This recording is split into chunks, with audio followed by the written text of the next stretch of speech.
O problema é, de fato, o uso de combustíveis fósseis ou não o uso de energia para mover veículos. Esse é um dos aspectos do problema. Existe uma série de outras consequências que têm que ser pensadas e medidas e calculadas para qualquer uma das soluções. E esse é o grande problema.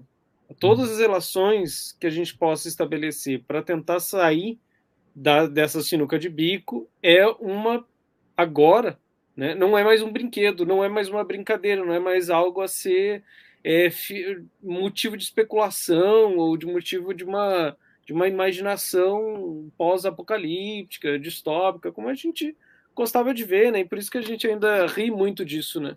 A gente ainda não caiu na realidade dos dados, e por isso que eu estava falando no começo, né? Os dados são incomensuráveis. Não adianta a gente falar em bilhões e bilhões e milhões e centenas de milhares de metros cúbicos. A gente mal sabe o que é 100, 200, 300. A gente não consegue imaginar isso, né? Esse nível de quantidade. E que o problema é que tudo que a gente pensa em relação, e o que vocês estavam falando até agora, em relação às soluções, elas têm que ser pensadas hoje em uma série de consequências que vão se ter e uma série de reações e de efeitos que vão se ter a partir daquela solução. Toda solução agora ela é inviável, porque toda solução ela vai ter consequências. E a gente tem que pensar nas consequências de menor dano, sendo que o processo, enquanto a gente está pensando, ele já está gerando, já está sendo gerado em escala planetária, em estado de reações em cadeia assim, a níveis astronômicos e planetários, que a gente já não tem mais controle. Né? Por quê? Quando a gente está falando sobre esse assunto, a gente não está mais tratando sobre uma questão que nos compete uma grande capacidade de controle, como, por exemplo, cadeias de produção, né, quantidade de carbono vendido ou comprado no mercado de carbono, etc., né, medidas paliativas, né, toda a política que tenta produzir alguma forma de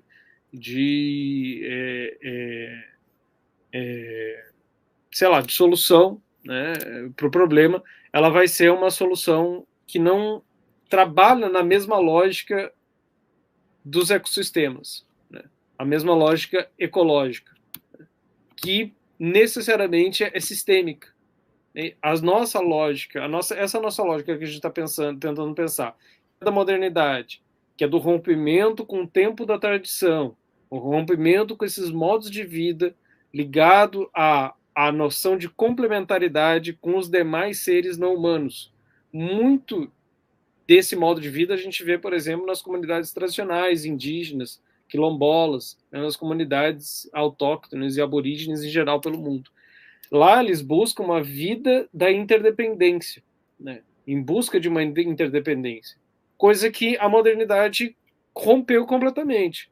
A modernidade, sistema da modernidade, né? Esse sistema que tentou desencantar o mundo, como Weber fala, ele nos permitia, pelo menos, a gente ver de forma mais clara essas interrelações entre as partes de um todo coerente e coeso, coisa que a gente não está conseguindo ver, né? Olha só, a gente está aqui, por exemplo, a 1h40 e a gente não saiu de pensar sobre combustíveis fósseis, né?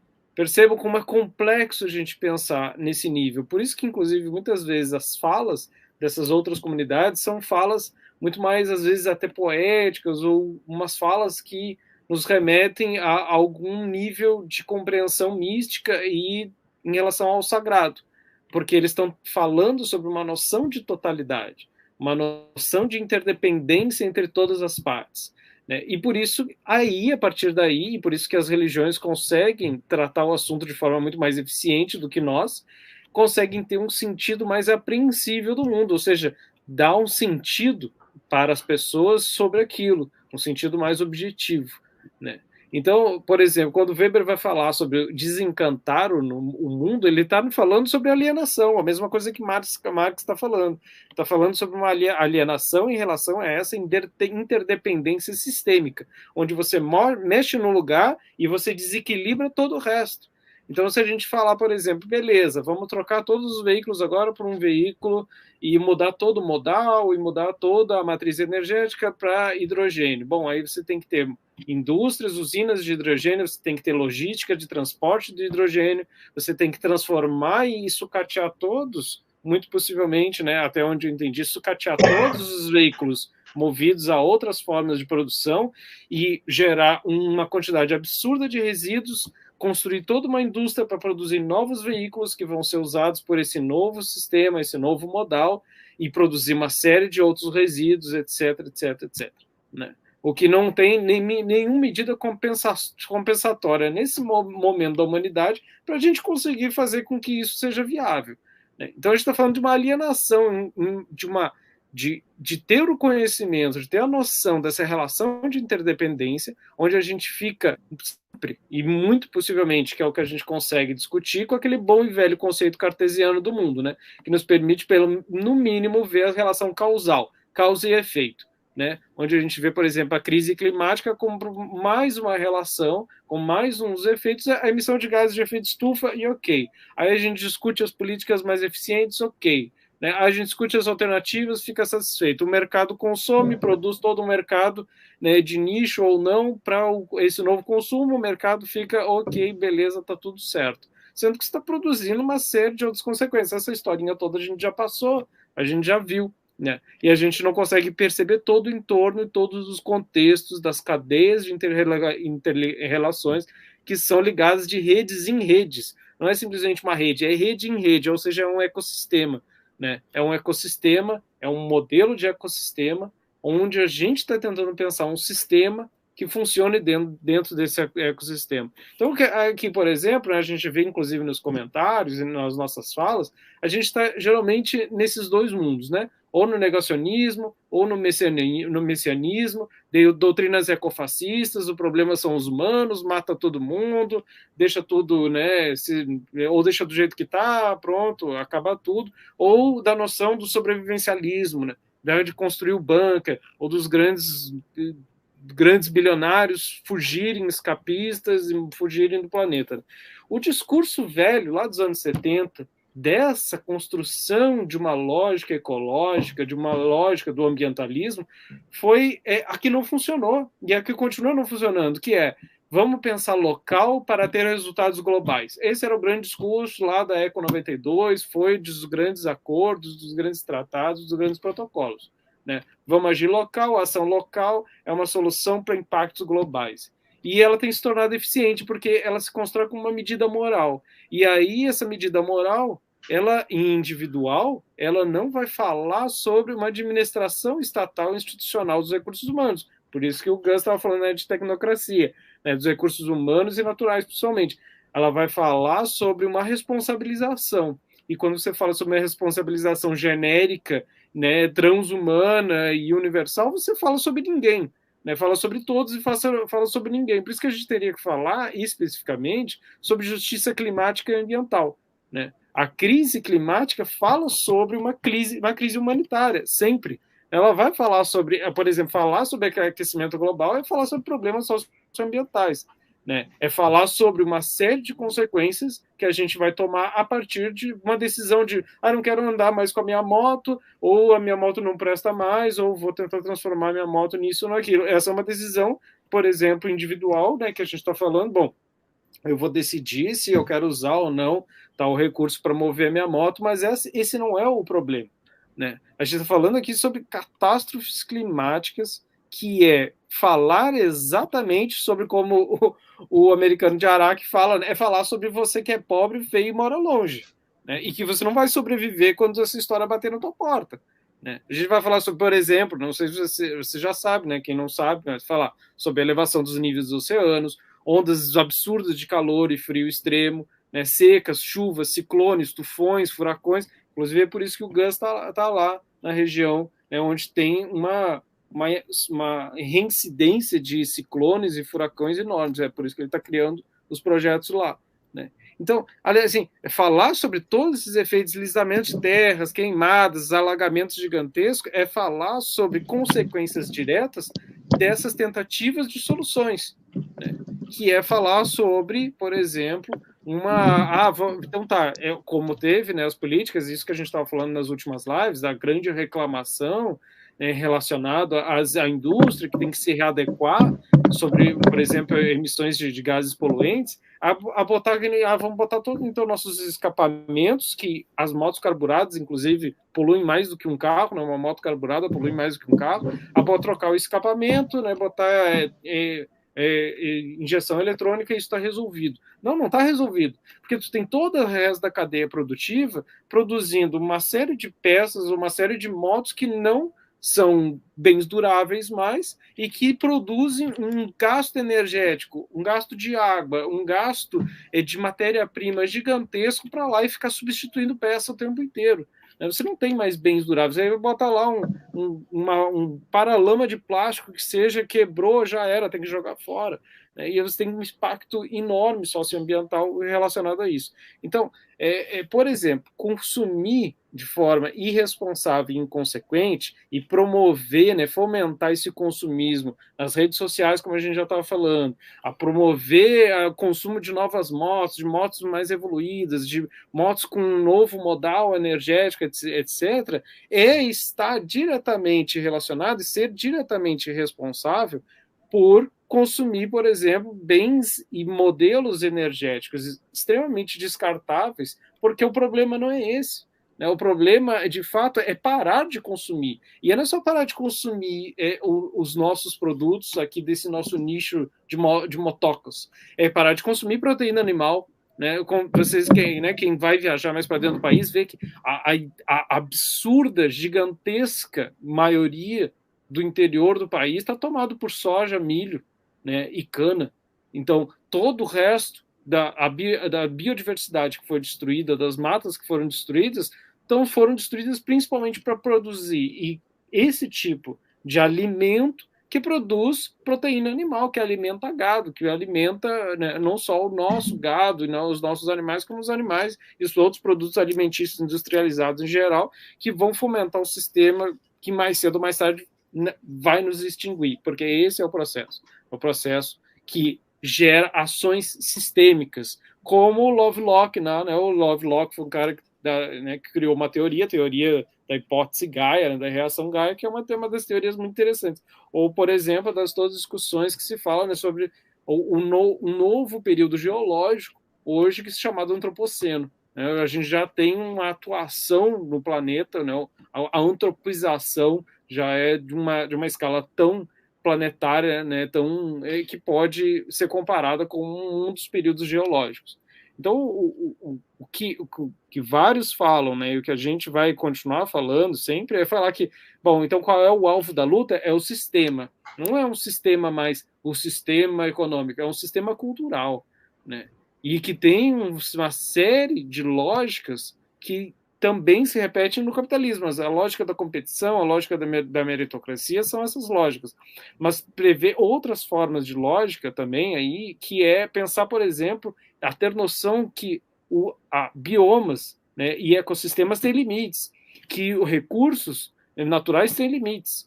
Né? Então, quando a gente está pensando sobre só um lado, a gente não está conseguindo ver todo o resto. E esse é o grande problema. A gente não consegue perceber toda a rede encadeada de processos, porque a gente está conseguindo ver só um aspecto, né, desse problema. É importante a gente falar que o futuro ferrou para nós, brancos, civilizados, modernos. Em 1500, ferrou para os indígenas que estavam aqui, e eles perderam o mundo deles. Né? A gente está falando aqui sobre o fim do nosso mundo, mas agora a gente está falando sobre o fim do nosso mundo que destrói todos os fins dos mundos dos outros. E o único modal que a gente poderia mudar aqui seria o modal cultural. Né? Modal cultural que continua, mesmo nas lógicas de tentar ao máximo mitigar esses processos todos, continua na lógica da competição e não da cooperação. Continuam nessa lógica da competição porque ainda estão na lógica do mercado. E a lógica do mercado é aquela que só cessa quando um dos oponentes é eliminado, né? Ou quando os dois oponentes são eliminados, ou quando todo mundo é eliminado. Né? Então, o destino lógico desse processo de competição, ele gera um sistema baseado na competição sempre generalizada, não tem uma competição de A com B. A competição de A com B, ela é competição de todos contra todos. E isso é o que está em andamento. Né? E isso é o que produz o extermínio de populações inteiras, por exemplo. Isso produz populações humanas e não humanas. Né? E isso é o que produz, por exemplo, também catástrofes socioambientais e pandemias, como a gente teve.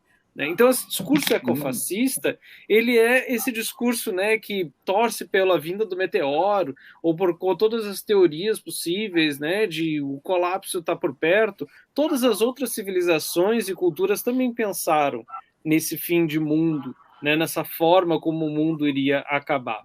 Né? A gente não somos os únicos que estamos pensando nisso, só que agora a gente tem dados objetivos para o fim, o colapso socioambiental e climático acontecendo em escala global. Né? Em outros mundos, a gente tinha esses futuros distópicos e apocalípticos acontecendo por conta de uma série de outras cosmogonias e cosmologias onde estava interferindo aí uma série de outras forças. E por isso, várias comunidades indígenas hoje, e é muito interessante que o Gus falando isso, né, citando o Guattari sobre os grupelhos, porque o que se vê hoje de grande possibilidade é não só essas várias alternativas, né, desde a gambiarra até o sistema agroflorestal funcionando, né, e o permacultural, seja do lado da forma que for, assim como o êxodo urbano, né, assim como isso, os neo-rurais tentando, todas as alternativas, e a tentativa ao máximo de fugir desses grandes centros urbanos, fugir desses locais, né, o que vai gerar uma crise sem precedentes civilizatória, que é a migração climática, e que vai provocar, inclusive, todo um outro mercado, que já está acontecendo, não é só o mercado de carbono, né? Não é só as empresas tentando negociar o máximo possível em relação ao Código Florestal, não é só essa mitigação de impactos, né, em escala global, produzindo um mercado de lucros com a crise climática absurdo, né, empresas seguradoras que vão conseguir resolver o problema, por exemplo, de um impacto de um furacão ou qualquer coisa assim, uma outra empresa vai lá e a seguradora da seguradora. A gente está falando sobre uma série de soluções tecnológicas, mas que impedem de ser realmente viáveis ou ter realmente uma solução, porque o egoísmo impera, né? O egoísmo disso, né? De que venha o meteoro logo. Só que a gente está. E aí eu cito a Greta, né, porque é uma dessas ecologistas muito interessantes que surgiu nos últimos tempos. Né, assim como teve vários outros, né, eu estava falando com o Gus, inclusive, alguns que foram esquecidos, como Lutzenberg, lá no Rio Grande do Sul, mas que falam sobre isso, né, como ousam pensar nesse nível, né, do ecofascismo, como ousam pensar de que venha o meteoro que destrua tudo. Né? Porque a gente está falando sobre a morte e a destruição de milhares de espécies, de centenas de biomas, de milhares e centenas de formas de organização cultural, socioeconômica, que nunca conseguiram, nunca chegaram a esse nível de destruição. Né? Por mais que a coivara, por mais que existam várias formas de produção e formas de organização de lidar com os ecossistemas, a gente nunca teve nada parecido. Então não há comparação nem em nenhuma escala do que a gente tem feito, né, dos genocídios e dos etnocídios e do ecocídio que a gente tem produzido com qualquer outra cultura. Então, a solução milagrosa, essas várias soluções milagrosas, né, que o Carlos está falando, que a gente está falando, né, que o Gus está falando, sobre o que o Estado poderia fazer, elas são soluções milagrosas que juram em torno sempre do mesmo sistema, né? A máquina que vai limpar o lixo deixado por máquinas que, por sua vez, vão produzir também seu lixo e que será limpo por outras máquinas operadas por humanos que produzem lixo e que vai ser limpo pela primeira máquina e assim sem fim. Né? E por isso que, inclusive, nosso debate continua sem fim, porque não há solução, não há uma solução milagrosa. A cadeia de produção e a cadeia do sistema é o mesmo. O que fala, inclusive, né, nesse livrinho aqui, a História das Coisas, tem um filminho lá também da Annie Leonard, que é um dos mais, né, um dos mais simples, mais didáticos, todo mundo passa em aula, né? Quem é professor, todo mundo passa em aula sobre isso, que é o dos 5 estágios, né? Existem 5 estágios da produção, né, desse ciclo da produção, que é extração, produção, distribuição, consumo e descarte. O problema é, tudo gira em torno da única, como ela fala, da única seta dourada do consumo que é intocável, né? Que qualquer setor, qualquer discurso, qualquer reflexão, inclusive nós não queremos falar sobre consumo, sobre o consumo, sobre consumir desenfreadamente, sobre suprir as nossas necessidades de ter necessidades, né? E ninguém fala porque justamente é o consumo que move todo o sistema da produção. Então, consumir menos ou deixar de consumir, que é algo tão simples, né? Simplesmente deixar de consumir tanto, deixar de consumir coisas inúteis, deixar de consumir essas coisas descartáveis, né? É fazer o que, por exemplo, o que foi mais claro possível nessa pandemia, que é o que aconteceu, uma redução em uma série de taxas, porque o sistema todo é exponencial, né? Quando teve a pandemia, teve uma redução no consumo, a gente teve uma redução significativa das taxas, né, de emissões de poluentes. Então, reduzir o consumo num sistema como o nosso e produzir uma série de outras tecnologias, isso sim, isso poderia, né? E aí sim a gente está falando em nível, em escalas locais e escalas globais funcionando ao mesmo tempo, junto com as tecnologias, né, junto com todos os outros sistemas possíveis, paliativos e mitigatórios, sabendo que, claro, os efeitos já começaram e eles ainda estão em andamento e vão continuar em andamento mesmo que isso aconteça, mesmo que a gente estanque o consumo e consuma simplesmente só o básico, o consumo ao mínimo possível para a nossa sobrevivência, já o processo ainda todo estaria em andamento, né? E isso todos os países assinando todos os acordos, etc.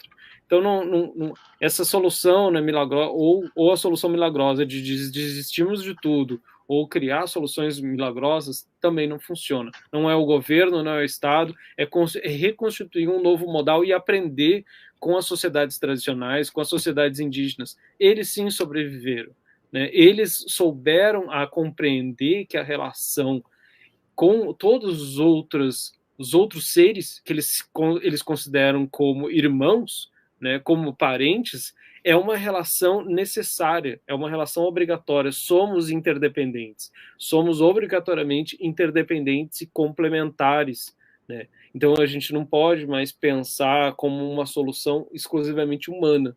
A gente tem que estar pensando ela nessa outra escala, né, e constituir e reconstituir, né, e reconstruir esse outro modal de pensamento. Então, isso que só falar sobre alguma solução possível referente a moto ou a veículos não é o suficiente, não vai ser o suficiente, né, quando a gente está tratando sobre isso.